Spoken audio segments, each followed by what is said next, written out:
আচ্ছা, কেমন হয় যদি আইটেল ব্র্যান্ড বাংলাদেশে আন্ডার 20K প্রাইস পয়েন্ট একটা গেমিং ফোন নিয়ে আসে? যে আপনি ঠিক শুনছেন, আইটেল একটা গেমিং ফোন নিয়ে আসতে যাচ্ছে এবং ঈদের আগেই হয়তো আপনারা সেটা পেতে যাচ্ছেন মার্কেটে আন্ডার 20K। আবার এমনটা যদি হয় একটা ওয়ালেটের কারণে আপনি একটা বাইক জিতে যেতে পারেন, সেটা হতে পারে Suzuki Gixxer. Hello everyone, welcome to Samzone, brand new tech news. অনেকদিন পরে আপনাদের সাথে টেক নিউজে দেখা হচ্ছে। আই হোপ অনেক বেশি এনজয় করবেন। আর ওই যে বাইকের ব্যাপারটাও ক্লিয়ার করছি এই ভিডিওতেই। শুরুতে একটু স্যামসাং লাভারদের নিউজ দিচ্ছি। স্যামসাং গ্যালাক্সি F55 স্মার্টফোনটি কিন্তু ইন্ডিয়ার বাজারে লঞ্চ করা হয়েছে এবং খুব শীঘ্রই বাংলাদেশ মার্কেটে এটা চুপি চুপি আসবে, আপনি আমি সবাই জানি। ফুল এইচডি প্লাস রেজলিউশনের অ্যামোলেড প্যানেল রয়েছে, 120 হার্টজ হাই রিফ্রেশার দিচ্ছে এর ডিসপ্লে এবং অবশ্যই 1000 নিটস পিক ব্রাইটনেসও দিচ্ছে। স্ন্যাপড্রাগন 7 Gen 1 রয়েছে প্রসেসর হিসেবে। আর অ্যান্ড্রয়েড 14 বেসড এই স্মার্টফোনে 4 বছরের ওরা অ্যান্ড্রয়েড আপডেট দেবে, 5 বছরের সিকিউরিটি আপডেট দেবে।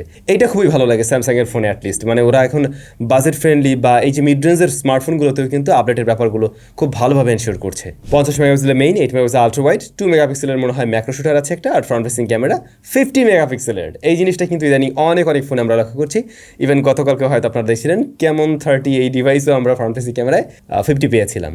এনিওয়ে, এই স্মার্টফোনের ব্যাটারি থাকবে 5000 mAh এবং 45 ওয়াটের চার্জিং সিস্টেম। বক্সে বোধহয় ওটা দিচ্ছে না, ওটা বোধহয় আলাদা করে কিনেই নিতে হবে, আর দিলে তো ভালো।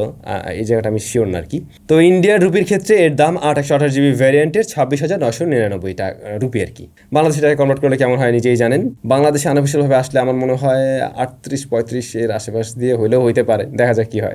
আচ্ছা, তো একটু আগে আমি বলছিলাম আইটেল বাংলাদেশ মার্কেটে একটা গেমিং ডিভাইস নিয়ে আসতে যাচ্ছে। কিছুদিন আগে আমি ওদের একটা লঞ্চিং ইভেন্টে গিয়েছিলাম যেখানে S24 এই ডিভাইসটি লঞ্চ করা হয় এবং লঞ্চিং এর একটা ফাঁকে তারা আবার তাদের এই আপকামিং ডিভাইসেরও একটা টিজার দিয়ে দেয় এবং সেখানে আমরা দেখতে পাই RS4 নামক একটি গেমিং ডিভাইস আসতে যাচ্ছে, যেটার স্পেশালিটি হলো ওইটাতে ভালো একটা প্রসেসর আছে, MediaTek Helio Z99 Ultimate, যেটা হয়তো আমরা এখন ওই যে 25K বা অ্যারাউন্ড 20K প্লাস স্মার্টফোনগুলোতে বেশি দেখি। তবে ওরা যতটুকু বুঝি 20,000-এর নিচেই এই প্রসেসর দিয়ে স্মার্টফোনটি নিয়ে আসবে। বাট টু বি অনেস্ট, স্মার্টফোনটি দেখতে বেশ সুন্দর। এই ফোনটা আমি আমার হাতে পেয়েছিলাম কয়েক ঘন্টার জন্য, তো হোটেল রুমে বসে একটু ব্যবহারও করে দেখছিলাম, যদি কোনো ফুটেজ নেওয়া হয়নি চাইলে দেখানো যেত আর কি। তো এমনিতে দেখে খুবই ভালো লেগেছে ডিজাইন, বাট এইটাতে HD প্লাস রেজলিউশনের প্যানেল আছে, যদিও 90 হার্টজ দিয়ে আবার পোষানোর ট্রাই করছে। তবে আমার মনে হয় এরকম একটা ডিভাইসের সাথে ফুল HD প্লাস হলে খুব দারুণ একটা খাপ খেত আর কি, বা দেখা যায় যে আন্ডার 20K প্রাইস পয়েন্টের খুব দারুণ একটা ডিল হইতো। ক্যামেরা 50 মেগাপিক্সেলের মেইন এবং 8 মেগাপিক্সেলের ফ্রন্ট ফেসিং ক্যামেরা আছে, স্টেরিও সাউন্ড পাবেন, দুইটা স্পিকার আছে, 5000 mAh এর ব্যাটারি এবং 45 ওয়াটের চার্জিং সিস্টেম দিয়ে আসছে এই ডিভাইসটাও। তো দেখা যাক আইটেল RS4 ঈদের আগে আসে কিনা, এবং অবশ্যই এটার ফুল রিভিউ আমাদের চ্যানেল থেকে আপনারা পাচ্ছেন। নাথিং ফোন 2 আসছে অনেকদিন হয়ে গেল, অলরেডি আমাদের চ্যানেলে ভিডিও সবকিছুই পেয়েছেন, বাট এটা একটা স্পেশাল এডিশন চলে এসেছে, সেটা কি আপনারা জানেন? নাথিং ফোন 2 এটার স্পেশাল এডিশনে তেমন কিছু না, ভিতরে কোনো পরিবর্তন না, বাইরের দিকটাতে আপনি পরিবর্তন পাবেন। যেমন এটাতে হালকা পাতলা আপনি হোয়াইট, রেড, তারপরে ব্লু, ইয়েলো এই সমস্ত টোনের কিছুটা ছোঁয়া পাবেন রিয়ার panel.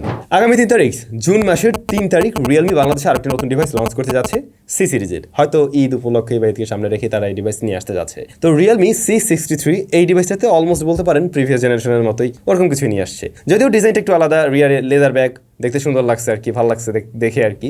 But display HD plus রেজলিউশনের 90 হার্টজ IPS LCD প্যানেল, এখানে পিক ব্রাইটনেস পাওয়া যাবে 560 নিটস। প্রসেসর UniSoC T612 এবং দুইটা র্যামে পাওয়া যায়, মানে দুইটা ভ্যারিয়েন্টে 6 এবং 8। আমি জানি না বাংলাদেশে কয়টা ভ্যারিয়েন্ট ওরা লঞ্চ করবে, হয়তো একটা দিয়েও আসতে পারে। ক্যামেরায় 50 মেগাপিক্সেল, ওইটাই মেইন, ওইটাই আসল, পাশাপাশি দুধভাত সেন্সর থাকলেও থাকতে পারে। আর ফ্রন্ট ফেসিং ক্যামেরাটা হলো 8 মেগাপিক্সেলের, 5000 mAh ব্যাটারি, 45 ওয়াটের চার্জিং সিস্টেম। তো দেখলাম ওদের পেজে আর কি ওরা মোটামুটি চার্জিং সিস্টেমটাকে অনেক বড় করে ফোকাস করছে, আর ওই যে লেদার ব্যাক ডিজাইন এটা নিয়ে অনেক ভিডিও আসছে আর কি। তো এইটার প্রাইস কেমন হতে পারে, আপনাদের ধারণা কি, কমেন্ট করে অবশ্যই জানাবেন। এবারে চলুন আমরা একটু দেখে নেই কি করে একটা ওয়ালেটের কারণে বাইক পাওয়া যেতে পারে। Not only Suzuki Gixxer bike, আপনাদের মধ্যে আরও অনেকেই পেয়ে যেতে পারেন একটা অ্যান্ড্রয়েড স্মার্টফোন, একটা স্মার্ট টিভি অথবা গিফট বক্স, 2জন লাকি উইনার, মোট 5জন লাকি উইনার 5টা গিফট পেয়ে যাবেন। আপনারা যারা সোশ্যাল মিডিয়া বা ইউটিউবে আমাকে রেগুলার ফলো করেন, হয়তো মাঝে মাঝে দেখবেন আমি লং ওয়ালেট ব্যবহার করে থাকি এই টাইপের, এরকম, যদিও সেটা চাইতে এটা একটু বড়।